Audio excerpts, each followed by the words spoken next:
네, 안녕하세요.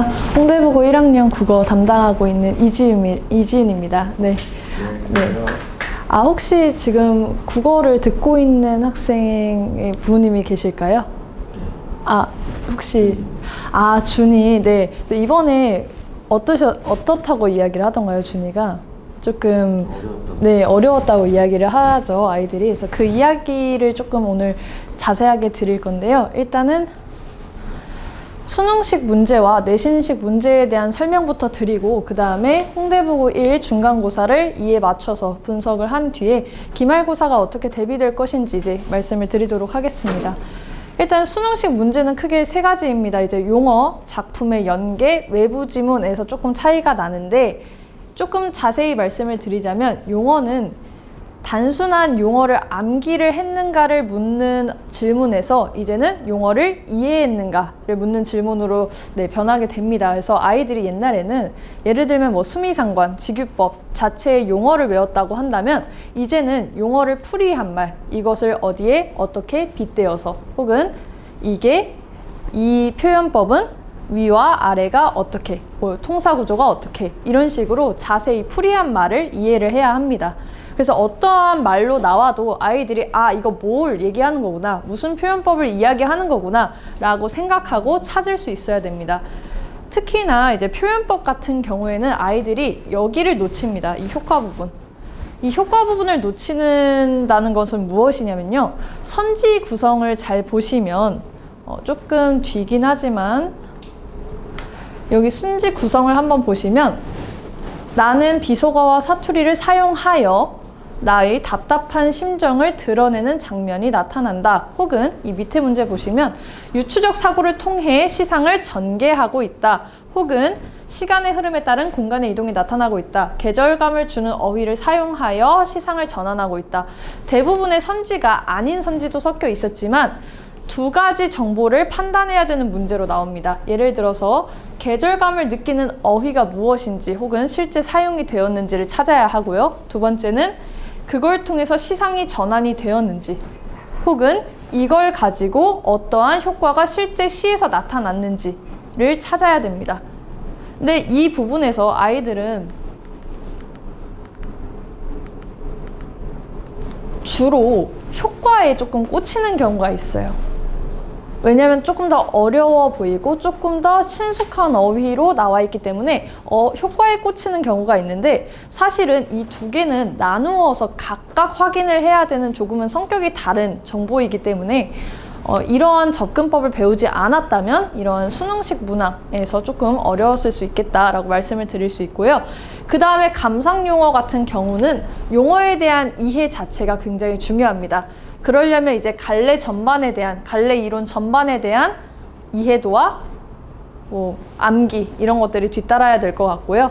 네, 문법 용어 같은 경우에는 용어에 대한 정확한 정의 그리고 그것을 어떻게 활용할 것인가를 잘 알고 있어야 합니다. 자, 작품의 연계와 같은 경우에는 중학교 국어에서는 보통은 한 작품에 이 작품에 대한 어떤 정보를 묻는 여러 가지 문제가 출제가 되었다면 지금은 외부 지문까지 섞여서 작품을 연계하고 있습니다. 그래서 작품을 연계하면 학교에서는 해당 작품의 정보만 알려주었어도 아이들이 다른 작품과 교과서 작품 혹은 외부 지문 간의 공통점과 차이점을 파악해서 유추해야 되는 그러한 문제가 출제가 됩니다. 그래서 형식 같은 경우에는 표현법 전반에 대한 이해가 필요하다고 제가 적어놨는데 이 이야기는 무엇이냐면 보통은 작품의 연계는 외부 지문을 많이 섞어서 출제가 됩니다. 특히 홍대부고 같은 경우에는 외부 지문의 비율이 높기 때문에 표현법 전반에 대한 이해가 필요하다는 것은 학교 선생님께서 이 부분에 대해서 A라는 작품에 대해서 표현법을 이야기하지 않았더라도 B라는 작품에 나온 표현법을 이해해서 A라는 작품에 적용할 수 있어야 된다는 뜻입니다. 감상 문제의 경우에는 작품 자체, 작가, 시대 배경 등에 대한 폭넓은 이해가 필요합니다. 이것은 이제 보기 문제라고 저희가 부르는 미시적 감상 문제랑 굉장히 관련이 깊은데요.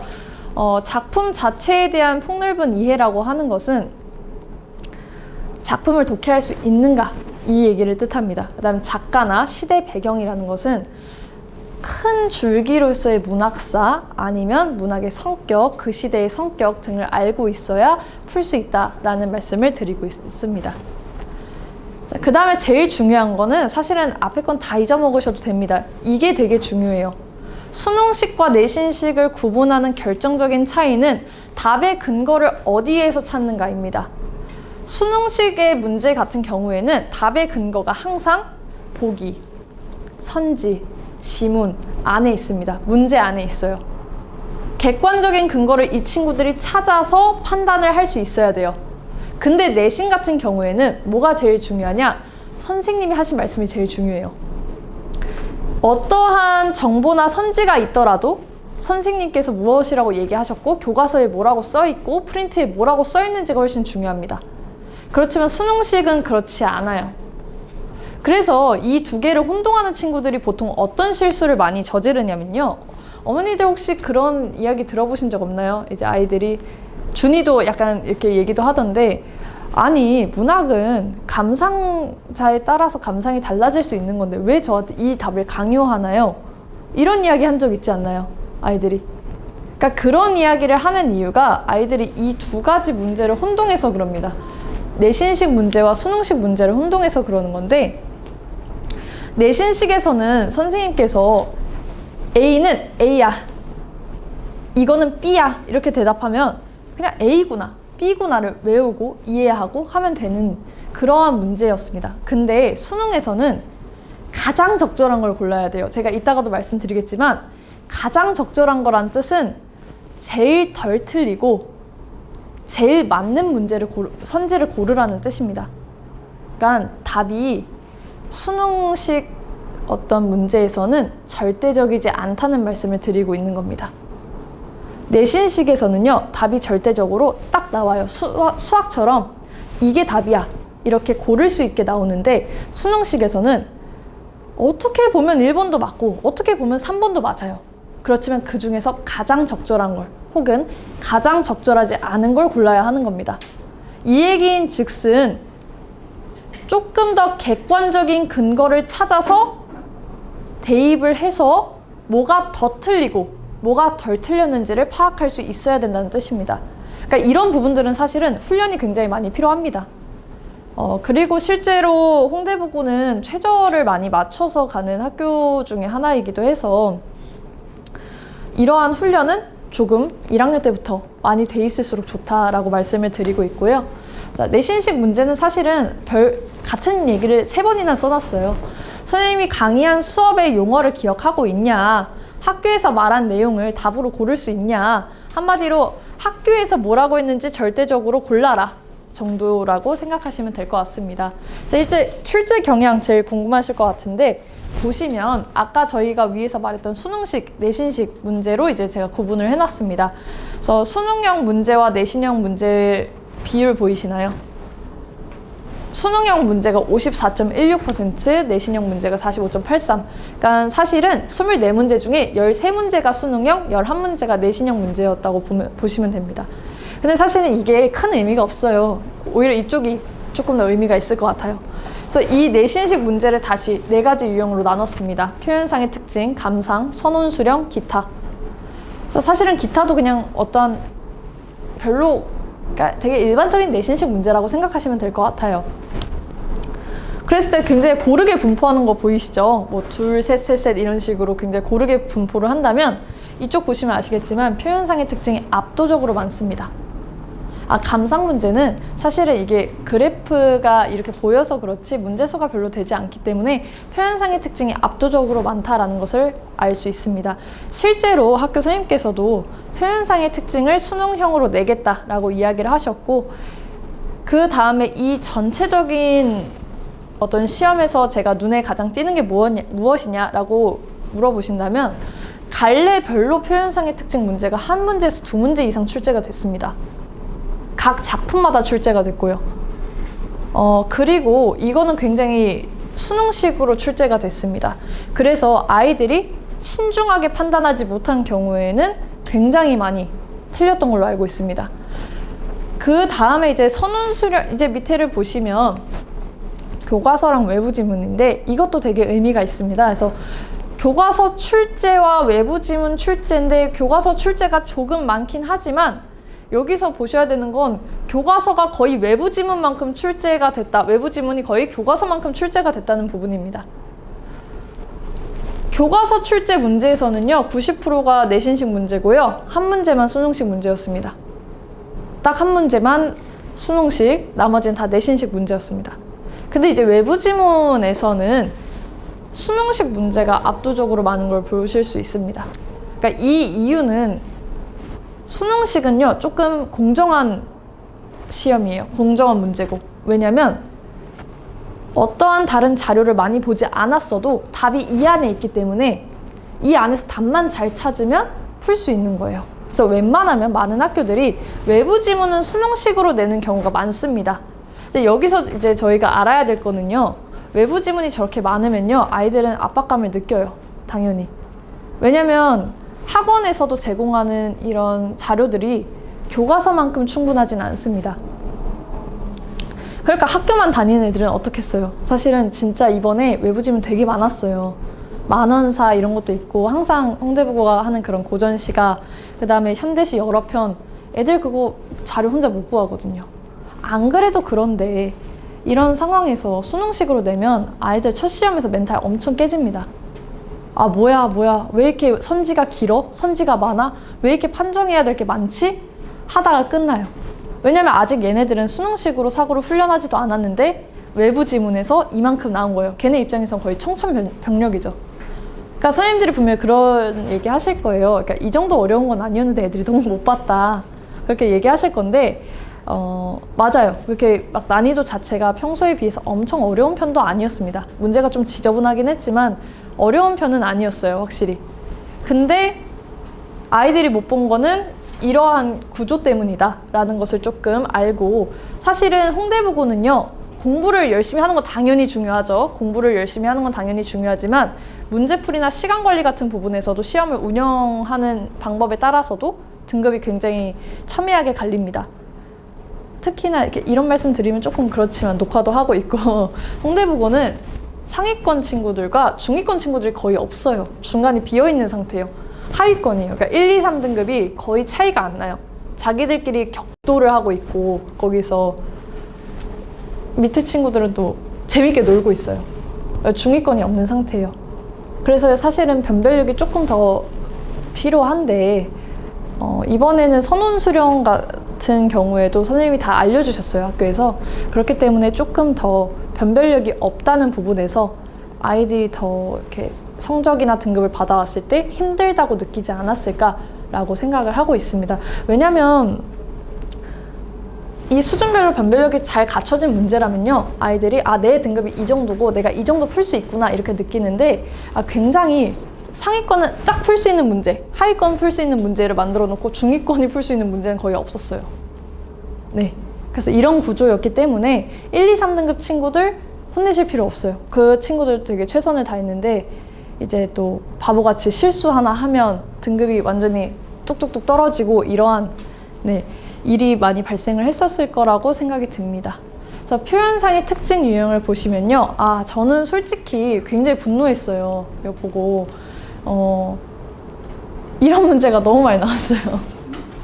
이런 문제가 너무 많이 나오면 깔끔하고 아이들이 풀기에 깔끔하기는 한데 저희 애들은 거의 다 맞춰왔고 또 그래서 좋기는 한데 이러면 시간을 너무 많이 뺏어요. 이게 앞에 배치가 되어 있으면 아이들 시간을 굉장히 많이 뺐습니다. 그래서 여기 보시면 아시겠지만 아까도 제가 잠깐 말씀드렸지만 선지의 구성이요. 표현법 플러스 효과로 되어 있어요. 그래서 표현법이 실제로 나왔는지 확인을 다 해야 하고 거기에 올바른 알맞은 효과가 맞는지를 판정을 해야 합니다.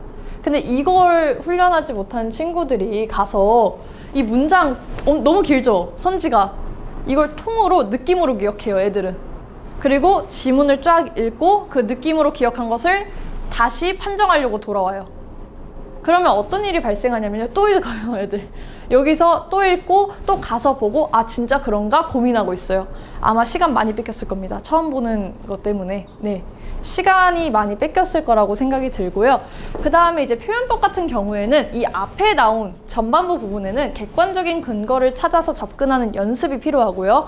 효과 같은 경우에는 표현법을 학습하는 과정에서 따라오는 효과로 항상 암기가 되어 있어야 됩니다. 그리고 필요하다면 찾을 수도 있어야 하고요. 갈래 이론 전반에 대한 이해도 필요합니다.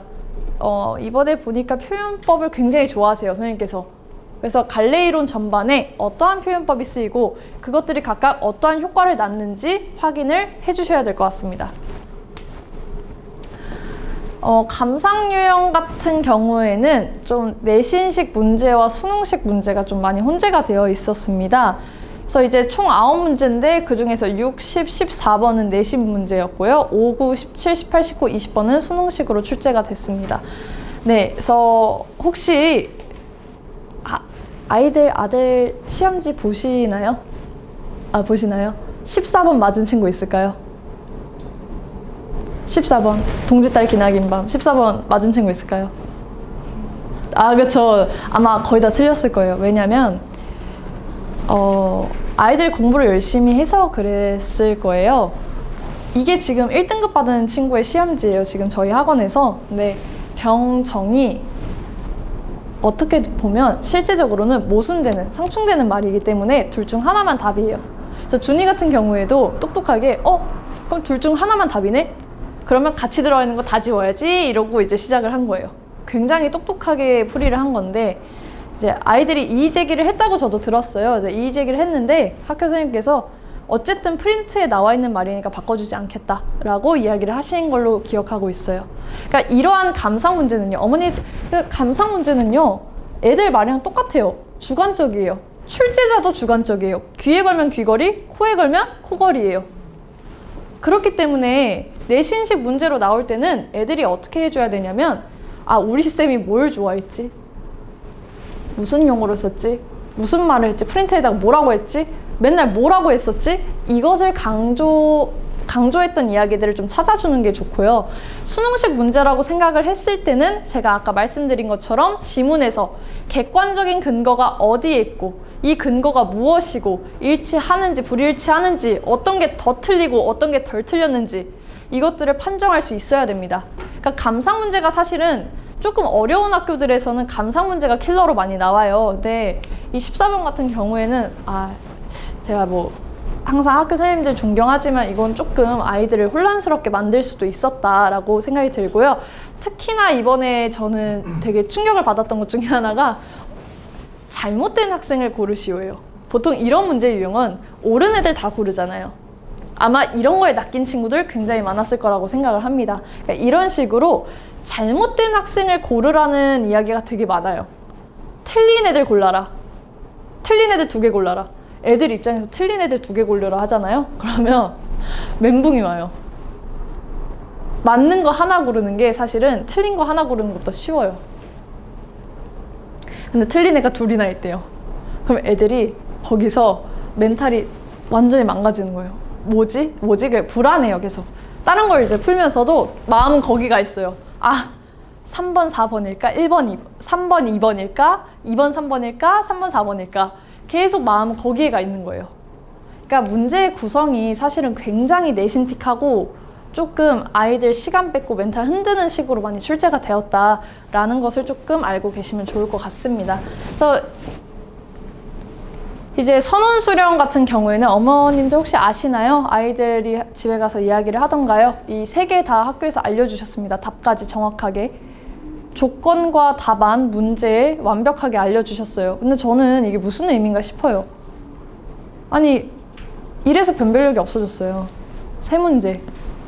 그것도 20점이나 되는 문제를 다 알려주셨습니다. 그것도 한 2-3번 강조를 하셔서 이번에 등급컷 자체가 아이들이 멘탈이 흔들린 거에 비해서 중간때 친구들의 어떤 점수대가 되게 높게 잡혔어요. 그래서 이 부분이 아마 영향이 있지 않을까 생각을 하고 있고요. 제가 보기에는 그동안 홍대부고가 난이도가 낮았어요. 시험의 난이도가. 그래서 변별력이 없는 문제가 있고 그 변별력을 주기 위해서 선원 수령에서 굉장히 까다롭게 채점을 했던 걸로 알고 있습니다. 근데 이번에는 조금 바꾸시려고 했던 시도인 것 같아요. 뭐 그렇지만 사실은 이것도 같은 결과를 나왔다. 변별력이 없었기 때문에. 그래서 기타 내신 유형 같은 경우에는 이제 출제자에 대한 굉장한 이제 지대한 관심이 좀 필요할 것 같습니다. 전형적인 내신 문제가 많이 나왔어요. 어머님들 이거 보시면 아시겠지만 1번 같은 경우에 이거 학교 선생님께서 강조하신 예시예요. 그대로 나왔습니다. 그 다음에 혹시 3번 보이시나요? 이게 관용적 표현인데 되게 뜬금없이 뚝 나와요. 아마도 이제 내실 문제가 없으셨나 아니면 뭔가 다른 지문이랑 연계해서 내시기 어려웠는지 모르겠지만 어쨌든 이런 식으로 선생님이 말한 거에 의존하게끔 내는 경향이 굉장히 짙어졌어요. 기존의 홍대부고의 출제 방식보다. 그래서 이제 제가 생각하기에는 그래도 저희는 출제자를 따라가야죠. 당연하게도. 출제자가 선생님인데 어떡해요. 출제하시는 선생님의 개인적인 성향과 스타일을 굉장히 잘 파악을 해야 될 거라고 생각을 하고 있습니다. 그래서 평소 수업 시간에 어떠한 예시가 나오는지 이제 확인을 해야 하고요. 그다음에 꼼꼼한 교과서 분석은 필수입니다. 예상 문제를 통해서 평소 이러한 유형의 문제에 대비가 필요하고요.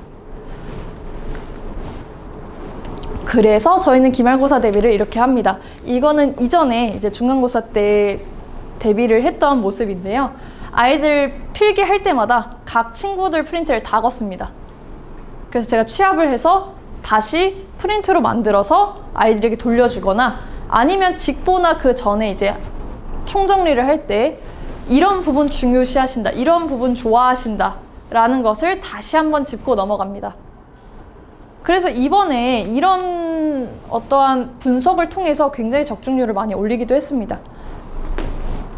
그래서 매주 학생의 교과서와 프린트를 검사를 할 거고요. 학생들의 필기와 프린트를 바탕으로 출제하는 이제 숙제와 쪽지 시험을 통해서 아이들을 좀 훈련을 시키고 있습니다. 두 번째는 이제 제 자체 교재입니다. 그래서 학교 출제 경향을 반영한 이제 자체 교재고, 제가 여기서 홍대부고 이제 졸업생도 좀 냈고, 그 다음에 전년도에도 여기서 메가에서 굉장히 좋은 실적을 냈습니다. 저희 반 아이들이 10명, 11명이에요. 홍대부고 2학년이 10명, 11명이면 지금 10% 갖고 있는 상태입니다. 홍대부고 전체 10% 이상을 갖고 있는데 그 중에서 이제 1, 2, 3등급 계속 배출을 하고 있고요. 그 다음에 이번에 고1 홍대부고 반 4명 있는 반에서도 1등급 친구 1명, 2등, 3등 한 걸로 알고 있고요. 그 다음에 3등급 친구 2명 나왔는데 두 친구 다 12등, 12등인 걸로 동점으로 12등, 12등인 걸로 알고 있습니다. 그래서 실적은 굉장히 잘 나오는 편입니다. 그래서 어떤 이야기를 이제 보통 다른 데서 하시던 간에 학원의 존재 이유는 아이들이 시험장에 들어갔을 때 마음을 조금 편하게 갖게 해주는 겁니다. 사실은 나 이거 배웠어, 어제 했어, 나 이거 자료 있어, 해봤어, 선생님이 찝어줬어, 내 궁금증을 풀어줬어 라는 부분에서 의미가 있는 것입니다. 당연히 저희가 출제자가 아니기 때문에 뭐 100% 적중하고 뭔가를 100%로 알려줄 수 있고 더 잘 가르치고 이건 아니지만, 어쨌든 학원은 이제 학생들의 성적을 올리는데 최대한 도움을 주고 있는 공간이기 때문에 그러한 데서 좀 의미가 있지 않을까 생각을 하고 있습니다. 아이들이 조금 홍대부고 아이들이 국어에 대해서 조금 보수적인 면이 있어서요. 말씀을 드렸고요. 세 번째는 이제 꼼꼼한 숙제 관리와 쪽지 시험입니다. 한 번도 문자를 받아보신 적이 없어서 모르실 텐데 통과를 잘해요, 아이들이 보통. 그래서 통과를 하면 문자를 보내지 않고, 통과를 못하면 남아서 이제 풀게 한 다음에 그래도 이제 난 집에 가겠다, 보내줘라 라고 이야기를 아이가 한다면 부모님께 통지 드리고 집으로 보내고, 아니면 웬만하면 학원의 일은 학원에서 다 마치고 가게끔 하고 있습니다. 왜냐면 남자애들이잖아요. 되게 싫어해요. 엄마한테 연락 가고 이러는 거 굉장히 싫어합니다. 그래서 일단 워크북을 통해서는 아이들 문제풀이 하는 감을 좀 길러주고 있고요. 그 다음에 이제 쪽지 시험을 통해서는 사실은 학교 선생님께서 말씀하신 것 중에 어떤 부분이 나올까 하는 것들을 반영을 해서 훈련을 시키는 겁니다. 그러니까 쪽지 시험을 봐야 애들이 숙제 이외의 복습을 합니다. 왜냐면 제가 말한 거에서 내니까 숙제 이외의 복습을 할 수 있는 시간을 위해서 쪽지 시험은 항상 수업 전에 보고 있습니다. 네, 그래서 이제 내신을 완성 같이 하면서 좋은 대입 결과를 낼 수 있었으면 좋겠습니다. 네, 이지윤이었습니다. 감사합니다.